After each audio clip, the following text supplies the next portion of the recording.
ओम शांति। आज 7 अगस्त 2026 के शुक्रवार के प्रातः मीठी मीठी मधुवन मुरली के बाप दादा के मधुर अनमोल महावचन सुनते हैं। मीठे मीठे प्यारे प्यारे बाप दादा ने कहा, मीठे बच्चे, अब तक जो कुछ पढ़ा है उसे भूल एक बाप को याद करो। प्रश्न है, भारत पर सतयुगी स्वराज्य स्थापन करने के लिए कौन सा बल चाहिए? उत्तर है पवित्रता का बल। तुम सर्वशक्तिवान बाप से योग लगाकर पवित्र बनते हो। यह पवित्रता का ही बल है जिससे सतयुगी स्वराज्य की स्थापना होती है। इसमें लड़ाई आदि की कोई बात नहीं। ज्ञान और योग बल ही पावन दुनिया का मालिक बना देता है। इसी बल से एक मत की स्थापना हो जाती है। गीत चला, आखिर वह दिन आया आज जिस दिन का हम रास्ता तकते थे। ओम शांति। बच्चों ने गीत सुना। यह गीत कोई अपना बनाया हुआ नहीं है। जैसे और वेद शास्त्रों का सार समझाया जा रहा है, वैसे यह भी जो गीत बनाए हैं उनका भी सार समझाते हैं। बच्चे जानते हैं कि खिवैया व बागवान व सदगतिदाता एक ही बाप है। भक्ति करते हैं जीवन मुक्ति के लिए, परंतु जीवन मुक्ति व सदगतिदाता एक भगवान है। उसका अर्थ बच्चे ही समझ सकते हैं, मनुष्य नहीं समझते हैं। सदगति अर्थात दुख से छुड़ाकर शांति की प्राप्ति कराते हैं। भारतवासी बच्चे जानते हैं कि यहाँ पवित्रता सुख शांति थी जबकि इन लक्ष्मी नारायण का राज्य था। राधे कृष्ण का राज्य नहीं कह सकते। वास्तव में माताओं की हमजिन्स राधे है, उनको जास्ती प्यार करना चाहिए। फिर भी श्री कृष्ण को बहुत प्यार करते हैं, झूले में झुलाते हैं। श्री कृष्ण की जन्माष्टमी भी मनाते हैं, राधे की जयंती नहीं मनाते हैं। वास्तव में मनाना चाहिए दोनों का। समझ तो कुछ है नहीं। उन्हों की जीवन कहानी को तो कोई जानते ही नहीं। बाप आकर अपनी और सबकी जीवन कहानी सुनाते हैं। मनुष्य कहते भी हैं शिव परमात्माए नमः, परंतु उनकी जीवन कहानी को नहीं जानते। मनुष्य की जीवन कहानी को हिस्ट्री ज्योग्राफी कहा जाता है। दुनिया की हिस्ट्री ज्योग्राफी तो गाई जाती है ना। कितने इलाके पर राज्य करते थे, कितनी ज़मीन पर राज्य करते थे, कैसे राज्य किया, फिर वह कहाँ गए, यह बातें कोई नहीं जानते। तुम बच्चों को अच्छी रीति समझाया जाता है। रचयिता और रचना की नॉलेज बच्चों को समझाते हैं। तुम बच्चों को मालूम पड़ गया है कि बरोबर अब कलयुग का अंत है और सतयुग का आदि है। संगम पर ही परमपिता परमात्मा आकर मनुष्य को पतित से पावन देवता बनाते हैं, उत्तम पुरुष अथवा पुरुषोत्तम बनाते हैं। क्योंकि इस समय के मनुष्य उत्तम नहीं हैं, कनिष्ठ हैं। उत्तम, मध्यम, कनिष्ठ, सतो रजो तमो होते हैं। जो अच्छी तरह ज्ञान सुनेंगे उनको सतोगुणी कहेंगे, जो थोड़ा सुनेंगे उनको रजोगुणी कहेंगे, जो सुनते ही नहीं उनको तमोगुणी कहेंगे। पढ़ाई में भी ऐसे ही होता है। तुम बच्चों को सतो प्रधान पढ़ाई चाहिए, इसलिए सतो प्रधान लक्ष्मी नारायण बनने का तुमको ज्ञान दिया जाता है। नर से नारायण, नारी से लक्ष्मी बनना है। गीता के लिए भी तुम कहते हो कि यह है सच्ची गीता।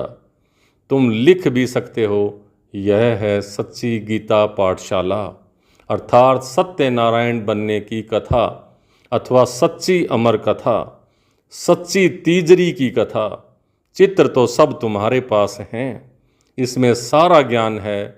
तुम बच्चे अब प्रतिज्ञा करते हो कि हम प्रजापिता ब्रह्मा कुमार कुमारियाँ भारत को सतो प्रधान स्वर्ग बना करके छोड़ेंगे। तुमको इतला खबर करनी है।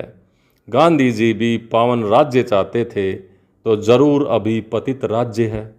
यह कोई समझ नहीं सकते कि हम खुद पतित हैं। रावण है 5 विकार। कहते हैं राम राज्य चाहिए तो जरूर आसुरी संप्रदाय यहाँ ठहरे ना, परंतु यह किसी की बुद्धि में नहीं आता है। कितने बड़े बड़े गुरु लोग भी इतना नहीं समझते हैं। तुम बच्चे इतला करते हो कि हम श्रीमत पर ब्रह्मा द्वारा 5000 वर्ष पहले माफिक दैवी राज्य स्थापन करेंगे। यह है पुरुषोत्तम संगम युग, जबकि कनिष्ठ पुरुष से सतो प्रधान पुरुषोत्तम बनते हो। मर्यादा पुरुषोत्तम आदि सनातन देवी देवता धर्म ही है।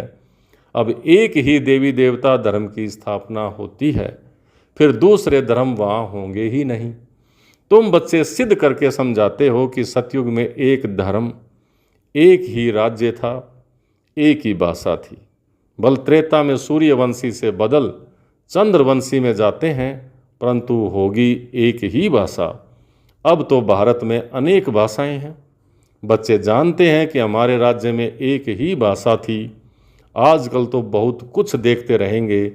जैसे मुसाफरी से नज़दीक आते जाते हैं, अपने देश तरफ तो खुश होते हैं कि अब अपने घर आ गए, बस अब जा कर के मिलेंगे। तुमको भी अपनी राजधानी का साक्षात्कार होता रहेगा, अपने पुरुषार्थ का भी साक्षात्कार होगा। देखेंगे कि बाबा हमको कितना कहते हैं कि पुरुषार्थ करो, नहीं तो हाय हाय करेंगे और पद भी कम हो जाएगा। योग की यात्रा सबको बताते रहो। समझाना तो बहुत सहज है, सीढ़ी कितनी सहज है। जो देरी से आते हैं उनको दिन प्रतिदिन सहज ज्ञान मिलता है। 1 हफ्ता समझने से ही सहज समझ जाएंगे। चित्र ऐसे बने हुए हैं जिनमें एक्यूरेट समझानी है। 84 जन्मों का चक्र बिल्कुल ठीक है। यह भारतवासियों के लिए है। तुम बच्चों की बुद्धि में सारा ज्ञान है। तुम जानते हो कि पतित पावन सदगति दाता शिव बाबा के मत पर हम फिर से सहज राजयोग बल से अपने तन मन धन से भारत को स्वर्ग बनाते हैं। दूसरे कोई का हम नहीं लगाते हैं। अपने ही तन मन धन से भारत को स्वर्ग बनाते हैं, दूसरे का हम नहीं लगाते हैं। अपने ही तन मन धन से सेवा करते हैं। जितना जो करेंगे वह अपने भविष्य के लिए बनाते हैं। तुम ही घर के बाती हो, सदस्य हो। तुम्हारे से ही बाबा सतयुगी स्वराज्य स्थापन कर रहे हैं। खर्चा भी तुम ही करेंगे। तुम्हारा कोई जास्ती खर्चा नहीं है। तुमको सिर्फ शिव बाबा को याद करना है। कन्याओं को क्या खर्चा करना है? उनके पास कुछ है क्या? बाबा बच्चों से क्या फीस लेंगे? कुछ भी नहीं। स्कूलों में तो पहले फीस की बात करते हैं। वहाँ कितनी पढ़ाई में खर्चा होता है। यहाँ तो शिव बाबा बच्चों से कैसे पैसा लेंगे? शिव बाबा को अपना घर थोड़े ही बनाना है जो पैसा लेंगे। तुम बच्चों को भविष्य स्वर्ग में जाकर हीरे जवाहरातों के महल बनाने हैं। इसलिए तुम यहाँ जो करते हो उसका रिटर्न भविष्य में तुमको महल मिल जाते हैं। यह बड़ी समझने की बातें हैं। जितना जो तन मन धन से सेवा करेंगे वह ऐसा वहाँ पाएंगे। कॉलेज व हॉस्पिटल बनाते हैं, 10 लाख 20 लाख लगाने पड़ते हैं। यहाँ तो इतना खर्चा नहीं लगता। छोटे से मकान में रूहानी कॉलेज कम हॉस्पिटल बनाते हैं। पांडवों का आदिपति कौन था? उन्होंने तो श्री कृष्ण का नाम लिख दिया है। वास्तव में है निराकार भगवान। तुमको श्रीमत देने वाला भगवान है। बाकी तो सब है रावण की मत पर। रावण राज्य में रावण की मत पर कितने डर्टी बन पड़े हैं। अब यही सृष्टि पुरानी वही फिर नई बनती है। सृष्टि में भारत ही था। भारत नया, भारत पुराना कहेंगे। नया भारत तो स्वर्ग था, फिर भारत पुराना है तो नर्क है। इसको कहा जाता है रौरव नर्क। मनुष्य की ही बात है। यहाँ सुख का नाम निशान नहीं है। यह कोई सुख थोड़े ही है। सन्यासी भी कहते हैं इस समय का सुख काग विष्ठा के समान है, इसलिए वह गृहस्थ व्यवहार को छोड़ देते हैं। वह स्वर्ग व सतयुग की स्थापना कर न सकें। श्री कृष्णपुरी तो परमात्मा ही स्थापन करते हैं। श्री कृष्ण की आत्मा और शरीर दोनों सतो प्रधान थे, इसलिए श्री कृष्ण को बहुत प्यार करते हैं। क्योंकि पवित्र है ना। गाया भी जाता है, छोटा बच्चा ब्रह्म ज्ञानी समान है। छोटे बच्चों को विकारों का पता नहीं रहता, सन्यासियों को फिर भी पता है। बच्चा तो जन्म से ही महात्मा है। बच्चों को तो पवित्र फूल कहा जाता है। नंबर 1 फूल है श्री कृष्ण। स्वर्ग नई दुनिया का पहला प्रिंस। जन्म लिया तो कहेंगे फर्स्ट प्रिंस। श्री कृष्ण को तो सब याद करते हैं कि श्री कृष्ण जैसा बच्चा मिले। अब बाप कहते हैं कि जो बनना है सो बनो। सिर्फ एक श्री कृष्ण थोड़े बनता है। प्रिंस ऑफ वेल्स कितने बनते हैं? तो सेकंड थर्ड होते हैं ना। तो यहाँ भी डिनाइस्टी राजधानी है। बाप के पिछाड़ी फिर दूसरे गद्दी पर बैठेंगे। जैसे घराने होते हैं वैसे यह घराना है। तुम्हारा कनेक्शन ही क्रिश्चियन से है। श्री कृष्ण और क्रिश्चियन दोनों की एक ही राशि है। लेन देन भी आपस में बहुत चलती है। भारत से वह कितना धन ले गए हैं, अब फिर से दे रहे हैं, रिटर्न सर्विस कर रहे हैं। यह यूरोपवासी आपस में लड़कर ख़त्म हो जाएंगे, इस पर कहानी भी है। 2 बिल्ले लड़े, बीच में माखन बंदर खा गया। यह बात अभी की है। वह आपस में लड़ेंगे और राज्य भाग्य तुमको मिलना है। अब तुम बच्चों को अथाह ज्ञान है। तुम बच्चों की बुद्धि में है कि हम सब ब्रह्मा कुमार कुमारियां हैं। ऐसे नहीं कि हम गुजराती हैं, हम बंगाली हैं, यह है नहीं।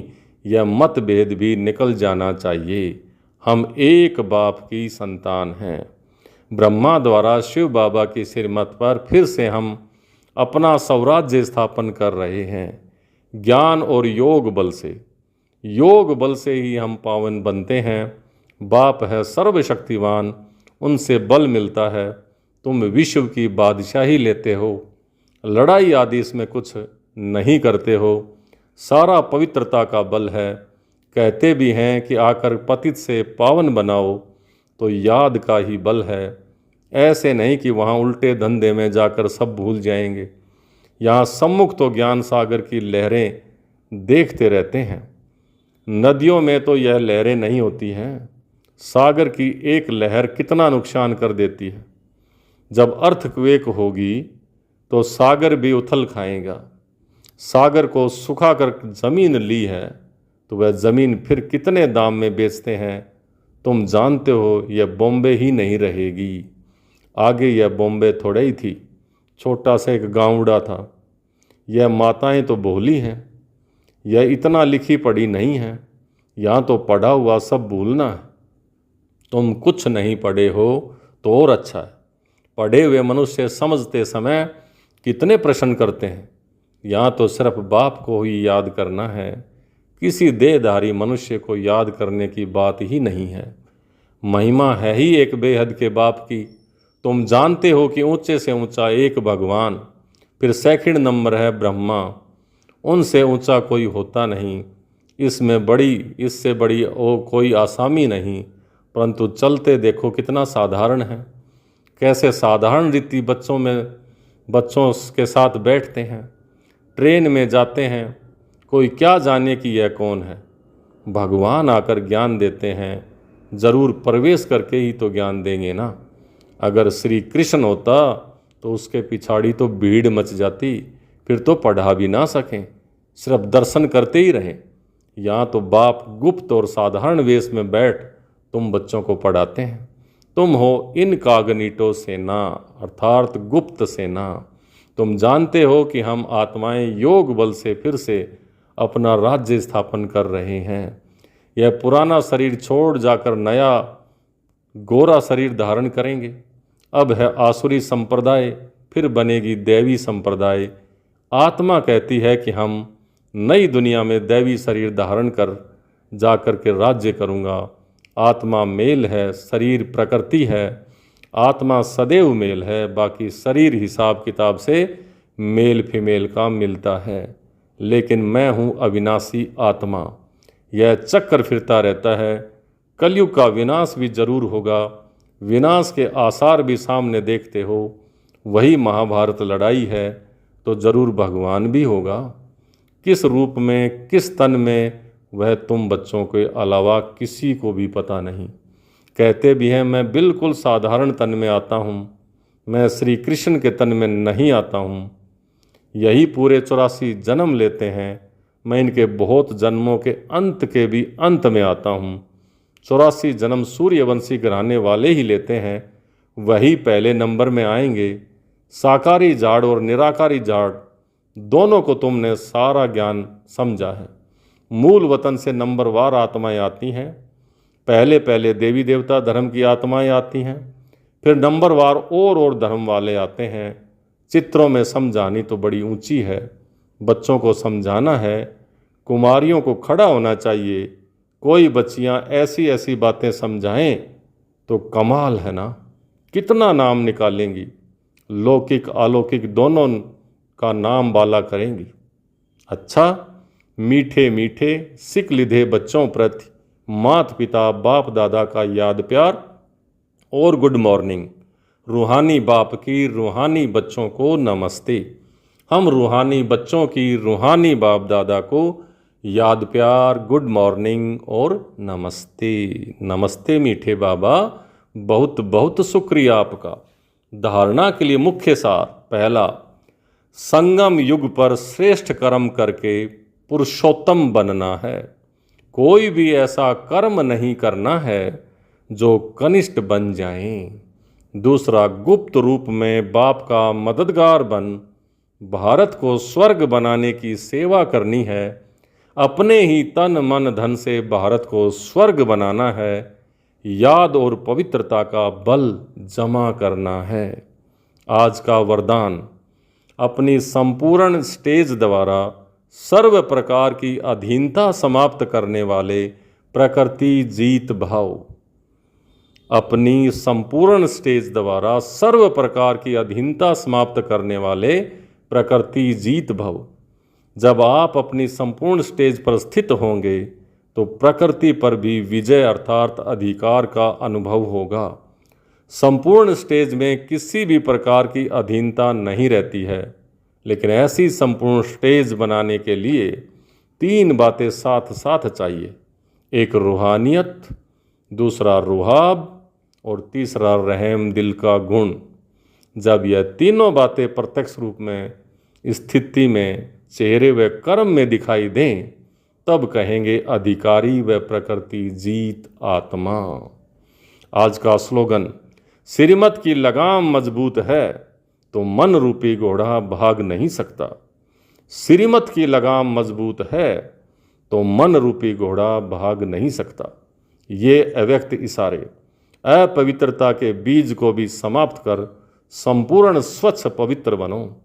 अगर कोई भी अपवित्रता वृत्ति, स्मृति व संकल्प में है तो ब्राह्मणपन की स्थिति में स्थित नहीं हो सकते। इसलिए कदम कदम पर सावधान रहो। विशेषताओं के साथ अगर कोई एक भी कमजोरी है तो एक कमजोरी अनेक विशेषताओं को समाप्त कर देती है। अच्छा, ओम शांति।